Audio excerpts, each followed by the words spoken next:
நீங்க ஒரு toxic relationship இருக்கிற மாதிரியா ஒரு படம் பார்க்கணும்னு நினைச்சீங்க அப்படின்னா இந்த படத்தை பார்க்கலாம். ரஷ்மிகா, தீக்ஷித் செட்டி, அனு இமானுவேல் இவங்களாம் நடிச்சு டாக்டர் ராகுல் ரவீந்திரன் டைரக்ஷன்ல ரீசெண்டா ரிலீஸ் ஆன தெலுங்கு படம் தான் இந்த கேர்ள் ஃப்ரெண்ட்.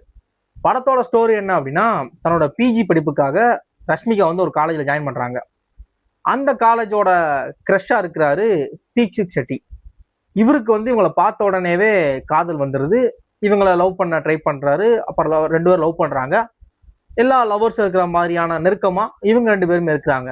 ஒரு கட்டத்துல ரஷ்மிகாவுக்கு வந்து இவங்களோட இவங்களோட எல்லா விஷயத்திலையும் தீக்ஷித் செட்டி தலையிடுற மாதிரியும், இவங்க நினைச்ச மாதிரி ஆஃப்டர் மேரேஜ் இருக்காது. ஏன்னா இவங்க வந்து அவங்க அப்பா நல்லா பார்த்துக்கணும், ஒரு இண்டிபெண்டா தனக்குன்னு ஒரு வேலை, தனக்குன்னு ஒரு சேவிங்ஸ், யாரையுமே டிபெண்ட் பண்ணியிருக்க கூடாது, சொந்தமா சம்பாதிக்கணும் அப்படிங்கிற மாதிரியான நிறைய கனவுகள் வச்சிருக்கிறாங்க. இது எல்லாத்துக்குமே முட்டுக்கட்டையா வந்து தீக்ஷித் செட்டி இருக்கிறாரு. அவர் என்ன சொல்றாரு அப்படின்னா, மேரேஜுக்கு அப்புறம் நீ வேலைக்கு போவேனா, வீட்டிலே இரு, நம்ம ஃபேமிலியை பார்த்துக்க. கிட்டத்தட்ட ஒரு மினி அர்ஜுன் ரெட்டி மாதிரியான ஒரு போர்ஷன்ல தான் அவர் வராப்புல. ஆகணும் ஷார்ட் டெம்பரா இஷ்டத்துக்கு போட்டு ரஷ்மிகாவை போட்டு சில்மிஷம் பண்ணன்னு சொல்லி ஒரு மினி அர்ஜுன் ரெட்டி மாதிரி தான் வராரு. இது ஒரு கட்டத்துல இவங்களுக்கு வந்து வெறுப்பாயிருது. நம்ம வந்து பிரேக்கப் பண்ணிக்கலாம் அப்படிங்கிற நிலைமைக்கு இவங்க வராங்க.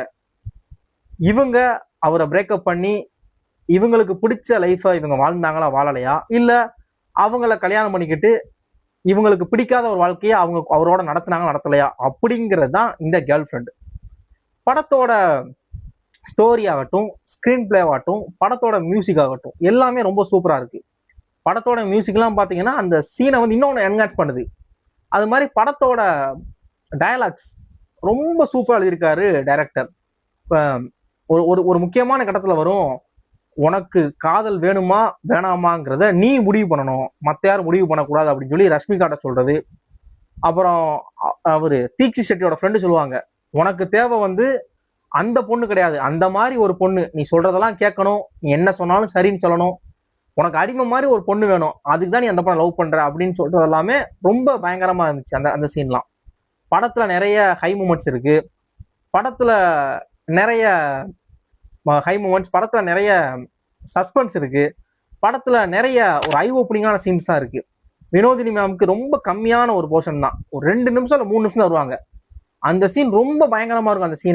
அந்த சீனே ரொம்ப பயங்கரமா எழுதியிருப்பாரு டைரக்டர். படத்துல தீக்ஷித் செட்டி வந்து ஒரு நவீன தற்கூரியா இருப்பார் படத்துல. படம் பார்க்குறப்ப தெரியும் உங்களுக்கு. ஷேராக இந்த படத்தை நீங்கள் வாட்ச் பண்ணுங்க. படம் நெட்ஃப்ளிக்ஸில் அவைலபிளாக இருக்கும். நிச்சயமா உங்களுக்கு இந்த படம் பிடிக்கும். இந்த படத்தை பார்த்துட்டு உங்களோட ஒப்பீனியனை மறக்காம நம்ம கமெண்ட் பாக்ஸில் ஷேர் பண்ணுங்க.